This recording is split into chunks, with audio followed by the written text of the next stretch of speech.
The sky was burning, not with fire, but with the trails of falling rocks that had once been a single massive asteroid. Earth's defense systems had tried to stop it, but they failed. The asteroid broke into thousands of pieces, and those pieces rained down on the northern half of the planet for 3 days straight. Captain Ji-hoon Park stood in the command center, watching the damage report scroll across his screen. His hands were shaking. Entire cities were gone.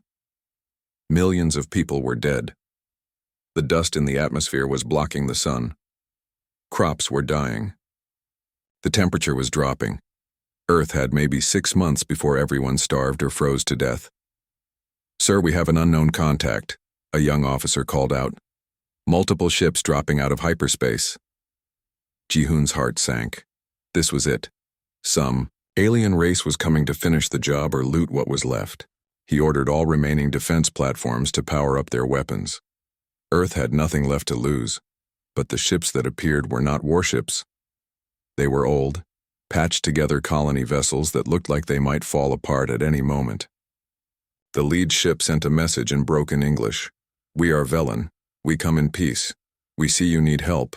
We help if you let us." Ji-hoon did not trust them. Why would aliens help humanity? Everyone wanted something, but Dr. Hana Kim, the base's xenobiologist, convinced him to at least talk to them. She was the first human to board one of their ships. What she found changed everything. The Velen were refugees.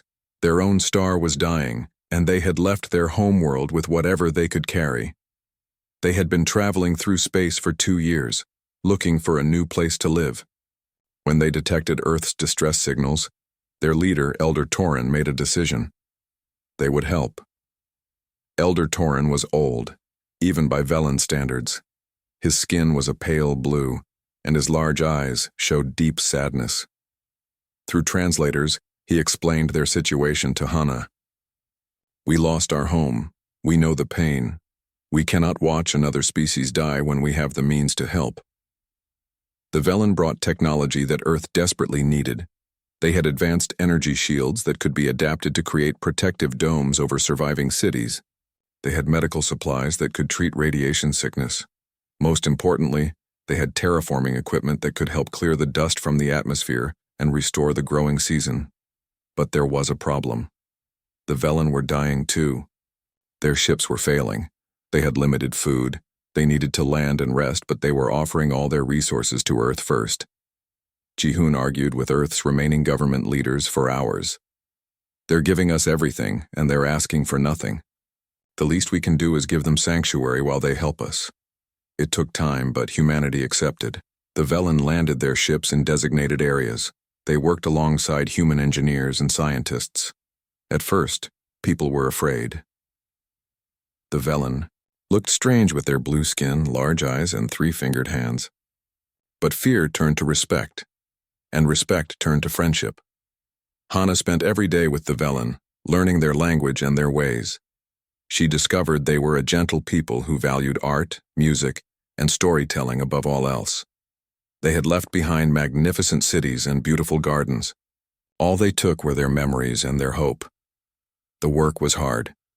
For 18 months, humans and Velen worked together. They built the shield generators that would become the foundation of Earth's future defense systems.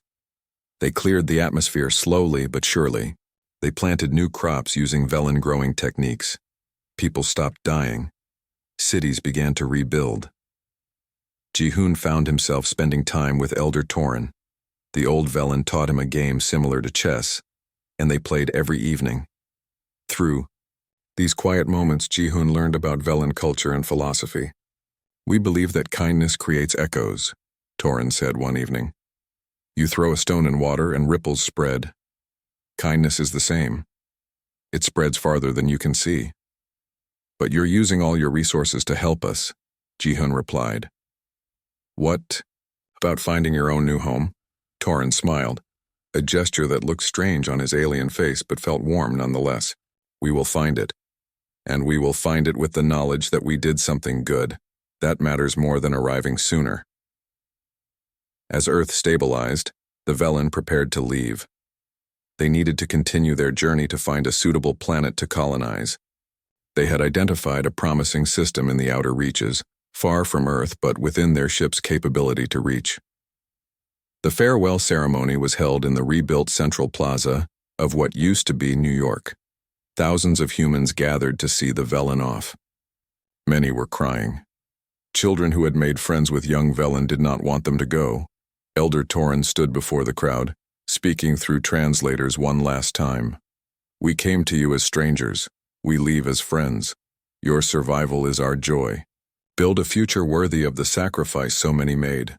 Remember us, as we will remember you." He approached Ji-hoon and handed him a small crystalline sphere.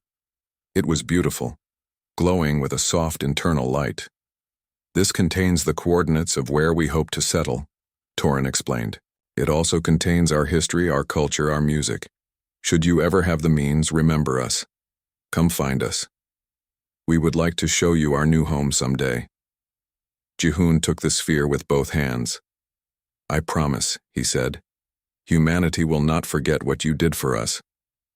The Velen ships lifted off one by one, their old engines struggling but holding. They climbed through the atmosphere and gathered in orbit. Then, one by one, they jumped into hyperspace, disappearing in flashes of light. Ji-hoon stood in the plaza long after everyone else had gone. He held the crystalline sphere and watched the stars. The Velen had saved humanity and asked for nothing in return. They gave everything and left with hope. Around him, Earth continued to rebuild. The shields the Velen had helped create protected growing cities. The medical techniques they shared saved thousands more lives. The terraforming knowledge they gave would restore the planet within a generation. But more than the technology, the Velen left behind something else. They left behind a memory of kindness, a memory of strangers who became friends, a memory of a debt that could never truly be repaid. In his office that night, Ji-hoon placed the crystalline sphere on his desk where he could see it every day. He wrote a single line in his personal log. "We owe them everything. We must never forget." The years passed. Earth grew stronger. Cities rose from the ruins. Technology advanced. But in schools, in homes, in government buildings, people told stories of the Velen. Children learned about the blue-skinned aliens who saved humanity when they had nothing. The crystalline sphere became Earth's most treasured artifact. It was displayed in the Earth Defense Force headquarters, where every officer who graduated from the academy would see it and learn the story. And in that story, a promise was planted. A promise that would take 100 years to fulfill. A promise that would eventually echo across galaxies. 100 years had passed since the Velen left Earth. The planet that had once been dying was now thriving. Cities stretched toward the sky, protected by advanced shield technology. Humans had reached out into space, establishing colonies on 30 different star systems. Admiral Minho Choi commanded the Terran Expeditionary Fleet from his flagship, the Remembrance. He was a tall man with gray starting to show in his hair. His grandmother had been a child during the asteroid crisis. She had told him stories about the Velen before she died. Stories about the blue-skinned aliens who shared their food when there was nothing to eat. Minho stood on the bridge, looking at the holographic display of Earth's fleet. 50 warships, 200 support vessels, thousands of fighters and defense platforms. Humanity had built all of this from the foundation the Velen had given them. The shield technology had evolved into something far more powerful. Human ships were now among the fastest and best protected in the known galaxy. "Admiral, we have incoming communication from Ambassador Yuna Lee," his communications officer announced.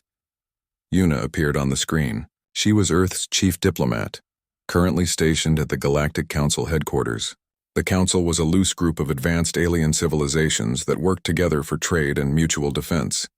Earth had joined only 5 years ago. "Minho, we have a situation," Yuna said without greeting. She looked tired. "The Council is preparing for a major summit. The Kryn Dominion has been raiding frontier worlds. They're demanding the Council take action." "What does that have to do with us?" Minho asked. "Everything. The Council expects Earth to contribute ships to a coalition fleet. They're counting on us." Yuna paused. "There's something else. Professor Do-Yun Han contacted me. He says he found them." Minho's heart skipped a beat. He knew exactly who she meant. "The Velen?" He's been searching for years, cross-referencing the old coordinates with recent surveys. He thinks they settled in the outer reaches in a system called Haven. Minho sat down slowly. The Velen. After a century, someone had finally located them. He remembered his grandmother's stories. He remembered visiting the crystalline sphere in the Earth Defense Force Museum as a child. He remembered feeling something inside him, a sense that humanity owed a debt. "I need to see Do-Yun's research," he said. 3 days later, Minho met with Professor Do-Yun Han in his office. Do-Yun was a historian who had dedicated his life to studying the Velen. He had learned their language from the records in the crystalline sphere. He had studied every piece of information about them. Do-Yun spread star charts across the table. "Here," he pointed to a distant sector. "The coordinates Elder Torin gave us pointed to this general area. I've been monitoring deep space surveys looking for any signs of Velen settlement. 2 months ago, a trading ship passed through this system. They reported unusual energy signatures consistent with Velen technology." "That's not much to go on," Minho said. "There's more." Do-Yun's face grew dark. "That same trading ship reported that the system is now under Kryn control. The Dominion has been expanding into the outer reaches. If the Velen are there," he didn't need to finish. Everyone knew what the Kryn Dominion did to conquered populations. They enslaved them, forcing them to work in mines and factories. The thought of the gentle Velen suffering under Kryn rule made Minho's blood boil. "I need to take this to the government," Minho said. The meeting with Earth's leadership was tense. Minho presented Do-Yun's findings and made his request. He wanted permission to take a task force to the outer reaches to search for the Velen. "This is a bad time," one council member said. "The Galactic Council is expecting our fleet for the coalition. If we send ships away now, we look unreliable." "The Velen saved us," Minho argued. "They gave us everything when we had nothing. Now we have power and we're going to ignore them? We don't even know if they're really there," another council member pointed out. "This could be a waste of resources." Ambassador Yuna spoke up from the video link. "I've been hearing disturbing reports from council contacts. The Kryn have been using slave labor in that sector. Mining operations. If the Velen are there, they're in danger." The room fell silent. Everyone present had grown up hearing stories about the Velen. In schools, children learned about them. In the military, officers studied their example of selfless service. The Velen had become part of Earth's cultural identity. Finally, the Prime Minister spoke. "What are you recommending, Admiral?" Minho stood straight. "I want to take 3 warships and 2 support carriers. We go to Haven, we find the Velen, and if they need help, we help them. That's what they would do for us. That's what they did do for us. And the Council Coalition? We send the rest of the fleet. But this mission happens. We are who we are because the Velen helped us. If we abandon them now that we have power, then all our strength means nothing." The Prime Minister looked around the room at the other leaders. Then she nodded. "Earth became great because strangers showed us kindness when we were dying. We don't forget that."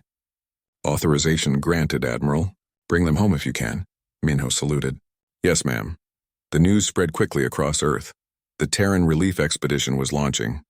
When Minho announced he was looking for volunteers, thousands applied.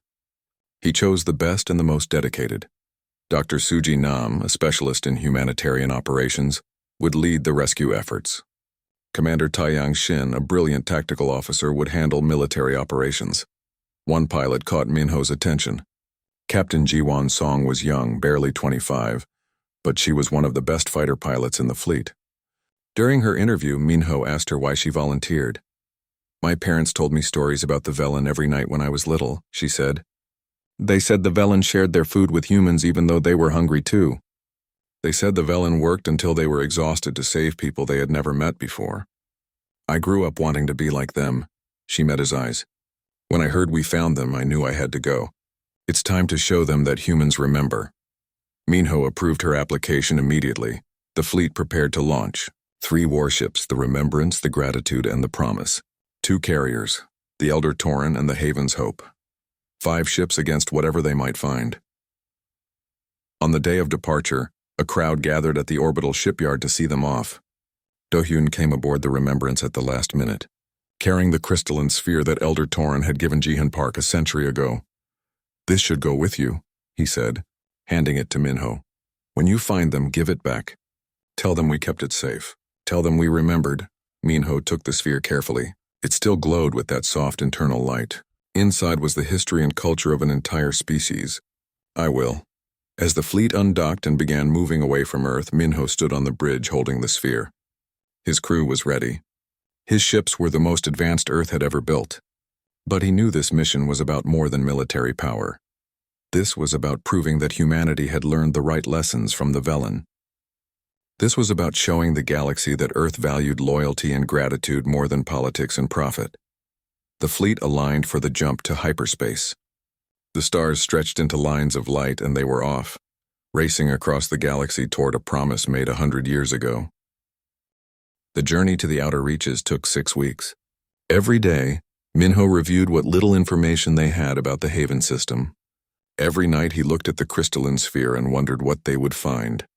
Commander Taeyang Shin spent the journey planning for every possible scenario.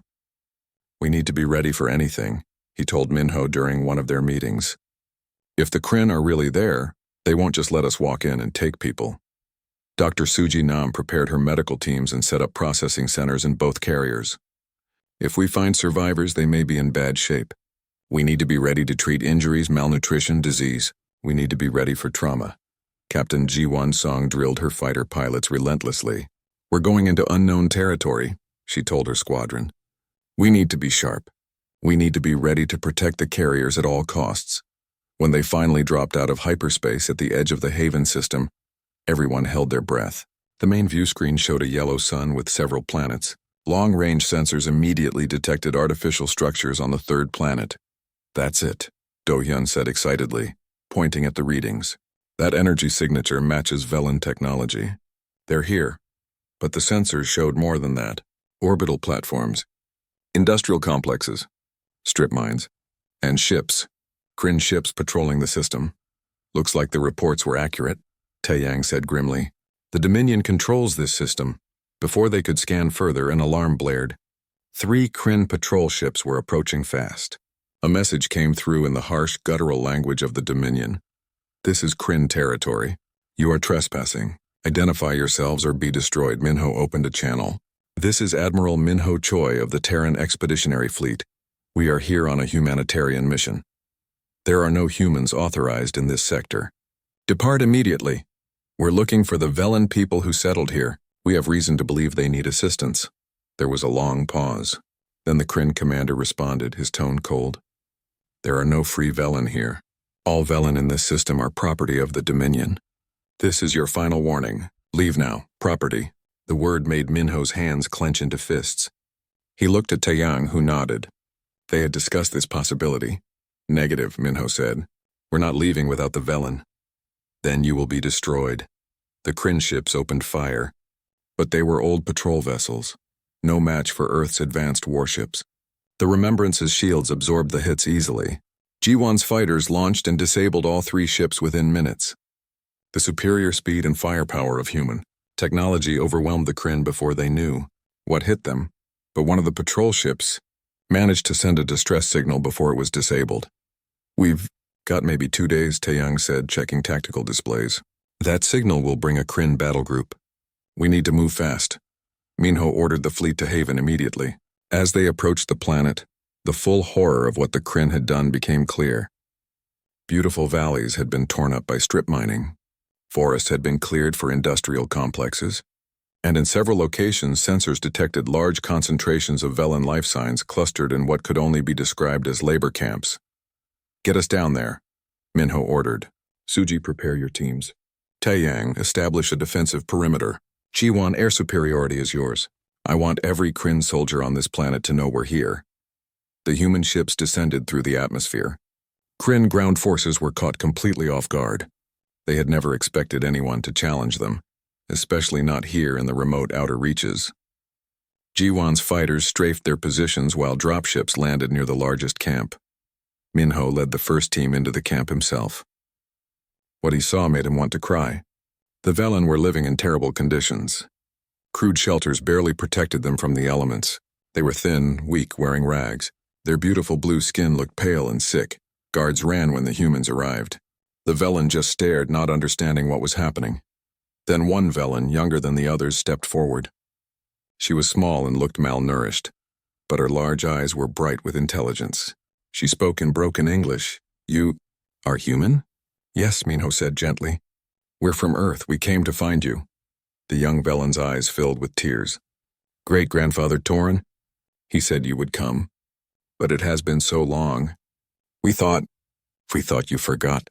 Minho felt his own tears coming. "What's your name?" "I am Linnea. I teach the children. I tell them stories of Earth, of humans who kept promises. But I thought they were just stories." "They're not stories," Minho said. He pulled out the crystalline sphere. "Elder Torin gave this to us. We kept it safe. We never forgot." Linnea touched the sphere with shaking fingers. She recognized it immediately. Then she started crying properly, and Minho found himself hugging an alien woman who felt as light as a child in his arms. "You came," she whispered. "You really came." Behind him, Suji's medical teams were already moving through the camp, treating the sick and injured.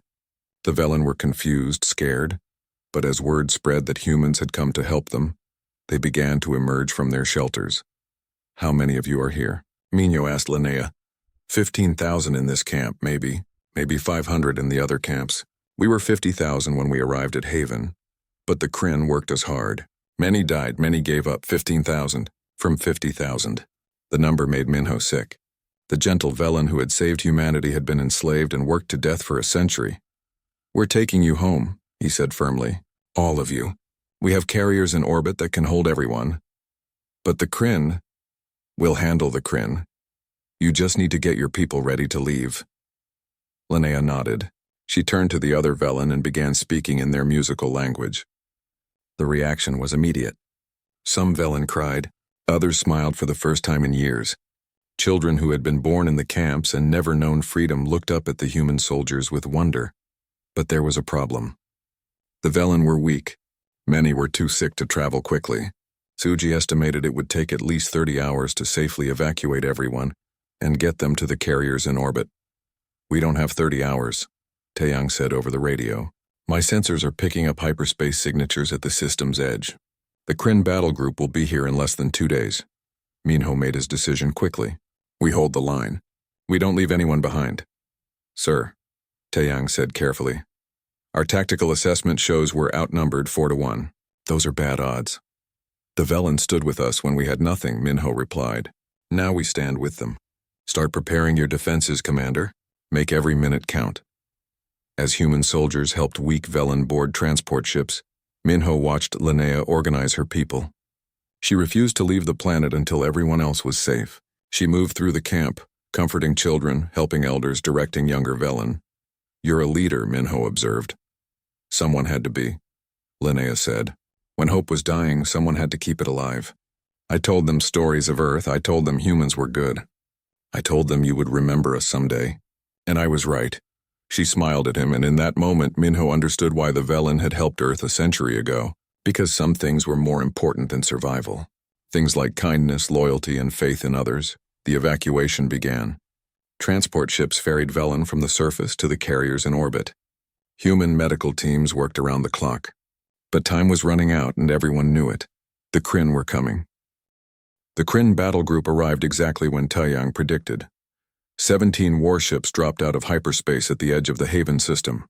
Among them were 2 massive dreadnoughts, each one larger than all 3 human warships combined. "Well, that's not good," Ji-won said from her fighter cockpit, watching the enemy fleet on her display. Admiral Minho stood on the bridge of the Remembrance, staring at the overwhelming force arrayed against them. His tactical officer was running numbers, and none of them looked promising. 3 human ships against 17 Kryn vessels. The odds were impossible. "Status on the evacuation?" Minho asked. "First carrier just launched with 8,000 Velen aboard," Dr. Suji reported from the surface. "They jumped to hyperspace safely. We're loading the second carrier now. Estimated time to departure, 30 hours. 30 hours. Minho looked at the Kryn fleet beginning to move toward Haven. They would be here in less than 6 hours. Commander Taeyang appeared on the screen, broadcasting from his destroyer. "I've finished setting up our surprises in the asteroid field. We can hurt them, Admiral, but we can't stop them all." We don't need to stop them all, Minho said. We just need to slow them down long enough to get everyone out. That's still asking a lot, sir. The Velen gave us everything. We can give them 30 hours. As the Kryn fleet advanced, Minho received a priority transmission from Earth. Ambassador Yuna appeared on the screen, and she looked worried. Minho, the Galactic Council, just issued a statement. They're condemning Earth's illegal military action in Kryn territory, where they're demanding you withdraw immediately. And if we don't, they're threatening sanctions, possibly expelling Earth from the Council. The other species are scared of the Kryn. They don't want to get involved. Minho felt anger rise in his chest. Tell the Council that Earth doesn't abandon its friends. We don't care about their politics. Minho, this could destroy everything Earth has built diplomatically. Then we'll build something better. He ended the transmission. The Kryn fleet entered the asteroid field where Taeyang had laid his trap. The human commander had spent the last 2 days positioning autonomous drones armed with railguns and planting explosive charges on key asteroids. He had turned the field into a killing zone. The first Kryn ship that entered range triggered the trap. Explosions erupted across the field. Asteroids shattered into deadly fragments that tore through shields. The drones opened fire, their railguns punching holes through Kryn armor. 2 Kryn destroyers were destroyed in the first 60 seconds. 3 more were heavily damaged. The Kryn fleet stopped, regrouping. They hadn't expected this level of resistance. They had thought humans would run. Nice work, Taeyang, Minho said. That'll make them cautious, Taeyang replied. But it won't stop them. The Kryn changed tactics.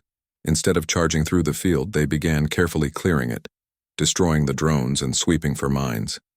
It slowed them down, but they were still coming. Jiwan led her fighter squadron in hit-and-run attacks. Human fighters were fast and agile, darting in to strike at Kryn ships before retreating. They targeted sensor arrays, communication systems, weapon emplacements. They couldn't destroy the big ships, but they could hurt them. The Kryn adapted. They launched their own fighters, and space became a chaotic battlefield. Jiwan's pilots were outnumbered, but their superior training and technology kept them alive. Barely. We've lost 2 fighters, Jiwan reported, her voice tight. But we've disabled 4 Kryn escort ships. They're getting through, though, Admiral. We can't hold them forever. On the surface, Dr. Suji pushed her teams to work faster. Velen who could walk helped those who couldn't. Children were loaded first, then the sick and elderly, then everyone else. The Velen wanted to take their belongings, their cultural artifacts, but there was no time. Linnea moved through the crowd, calming people. We are taking our most important treasure, she told them. Each other. Everything else can be rebuilt. The Kryn fleet broke through the asteroid field. They had lost 4 ships and damaged 6 more, but they were through. Now there was nothing between them and Haven except 3 human warships. All ships battle formation, Minho ordered. We make our stand here. The 3 human ships formed a defensive line between the Kryn fleet and the planet. The Remembrance at the center, with Taeyang's destroyer and the other warship flanking it. Behind them, the second carrier continued loading desperate Velen refugees. The Kryn commander sent a message.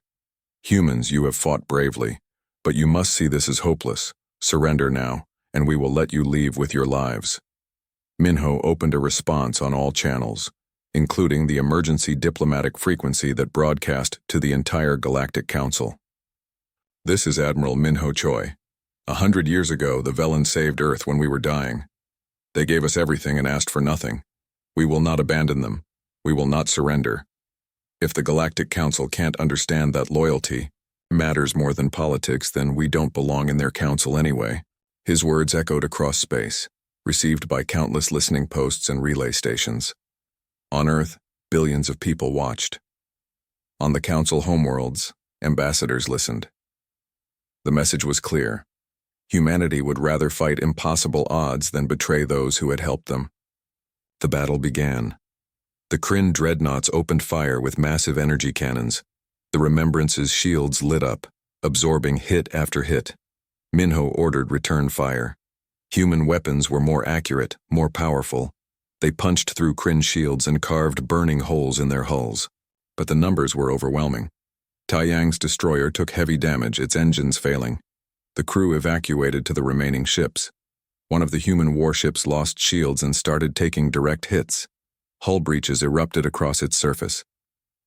"Carrier is almost loaded," Suji reported. 5 more minutes. 5 minutes felt like forever. Jiwan's fighter squadron was down to half strength, still fighting desperately to keep Kryn fighters away from the carrier. The Remembrance shuddered under constant fire, its shields weakening. Then something impossible happened. The Kryn fleet suddenly broke formation. Ships stopped firing and began retreating. "What's going on?" Minho asked, confused. The answer came moments later. The Kryn fleet commander sent a message, his voice strained. "Human fleet, our Dominion Senate has ordered immediate withdrawal from the Haven system. We are standing down." Minho couldn't believe it. "Why?" "Check your diplomatic channels." Minho switched to the council frequency. What he saw there explained everything.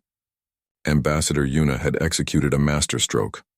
While the fleet fought at Haven, she had released a documentary to every major news network in the galaxy. The documentary showed the asteroid crisis. It showed the Velen arriving to help Earth. It showed Elder Torin giving the crystalline sphere to Ji-Hoon Park. It showed the Velen working alongside humans to save a dying planet. Then it showed the camps, the emaciated Velen, the strip mines, the cruelty. And finally it showed Minho's broadcast, his words about loyalty and remembrance. It ended with a simple question. When you need help, who would you want to answer? An empire that calculates profit, or the species that crosses galaxies to repay kindness? The documentary had spread across the galaxy like wildfire. Public opinion turned violently against the Kryn. Species that had once been too afraid to speak up were now demanding action. The Galactic Council was forced to convene an emergency session. Economic sanctions against the Dominion were already being proposed. The Kryn Senate had no choice. Fighting Earth would make things worse. They ordered withdrawal. On the surface, the last Velen boarded the carrier. Dr. Suji sent the all-clear signal. "Everyone's aboard. We're launching now." The carrier lifted from the surface and climbed toward orbit. Linnea stood at a viewport, watching Haven fall away beneath her. The planet where her people had hoped to build a new home. The planet that had become their prison. She turned and saw human medics moving through the carrier, treating her people. She saw human soldiers sharing their rations with hungry Velen children. She saw tears and smiles mixing together. The carrier reached orbit and jumped to hyperspace, following the path the first carrier had taken. They were going home. Not to Haven, but to Earth, to the world the Velen had saved a century ago. The carriers carrying 15,000 Velen refugees arrived at Earth 3 weeks after the battle at Haven. News of their arrival had spread across the planet. Millions of people gathered at spaceports waiting to see the aliens who had saved humanity a century ago. When Linnea stepped off the first carrier, she stopped and stared. The last time a Velen had seen Earth, it was a dying world covered in dust and ash. Now it was beautiful. Cities gleamed under protective shields. Green parks stretched between buildings. The sky was blue and clear, and everywhere humans waited with signs and flowers. They cheered when they saw the Velen. Children held up drawings. Adults cried openly. An entire planet welcomed them home. "This is Earth?" Linnea asked Admiral Minho, who had come to greet them personally. "This is Earth," Minho confirmed. "The world you saved." Dr. Suji's medical teams immediately took the Velen to treatment centers. They needed weeks of care to recover from their ordeal. But from the first moment, the Velen were treated not as refugees but as honored guests. The best doctors cared for them. The best food was prepared for them. Humans donated blood that could be adapted for Velen use. While the Velen recovered, something remarkable was happening in galactic politics. Ambassador Yuna's documentary had sparked a revolution in thinking. Species across the galaxy were asking themselves hard questions. How many times had they received help and never returned it? How many debts had they forgotten? The Galactic Council held emergency sessions that lasted for days. The Kryn Dominion faced unprecedented pressure. Their economy was collapsing under sanctions. Other species refused to trade with them. Military alliances formed against them. Finally, the Kryn Senate sent a formal message to Earth. They would surrender control of Haven. They would pay reparations to the Velen people. They would release all slave populations under their control. It was a complete surrender, brought about not by military defeat, but by the moral weight of humanity's actions. But the changes went deeper than just the Kryn. Dozens of species came forward with their own stories of unpaid debts and forgotten kindnesses. A movement began spreading from world to world. Species started reaching out to those who had helped them in the past. 3 species that Earth had helped with small things over the years came forward. The Corlin Republic, whom Earth had aided during a plague. The Meridian Assembly, whose colony ship Earth had rescued. The Tessin Confederacy, who had received Earth's medical technology freely. All 3 announced they were standing with humanity. "We should have spoken sooner," the Corlin ambassador said. "Humanity showed us what loyalty means. It's time we showed them the same." Within a month, 15 species had joined together to form something new. They called it the Covenant of Remembrance. It was a mutual defense pact, but more than that.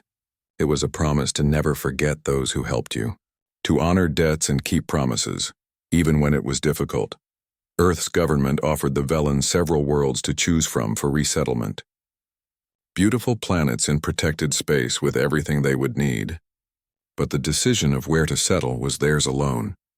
Linnea, who had emerged as the leader of her people, met with the Velen elders to discuss their future. They gathered in a conference room overlooking Earth's oceans, something they had never seen before. "Haven was meant to be our new home," one elder said sadly. "But it holds only painful memories now." "We could return to Haven if you want," Minho said, joining the meeting. "We'll help you rebuild. The Kryn are gone. It's yours again." Linnea shook her head slowly. "Haven was just a place, a hope. But we learned something during our time in the camps.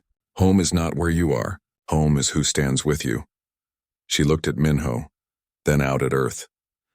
"My great-grandfather Torin told stories before he died. He said Earth was special, not because of its beauty or its resources, but because humans understood what mattered. They understood loyalty." "What are you saying?" one of the elders asked. "I'm saying that maybe we already found our home. A century ago." The discussion lasted for hours, but in the end, the Velen made their choice. They would settle on a world in Earth's system, close enough to maintain close ties with humanity. The planet was called New Haven, and it was perfect. Gentle climate, rich soil, beautiful landscapes. Humanity gave it freely, asking nothing in return. "This is a gift," Earth's Prime Minister said at the dedication ceremony. "Just as you gave us the gift of survival a century ago. We cannot repay what you did. We can only honor it by being the kind of people worthy of your faith in us." The Velen began building their new home. Human engineers helped construct cities that blended Velen architecture with Earth technology. The colony grew quickly.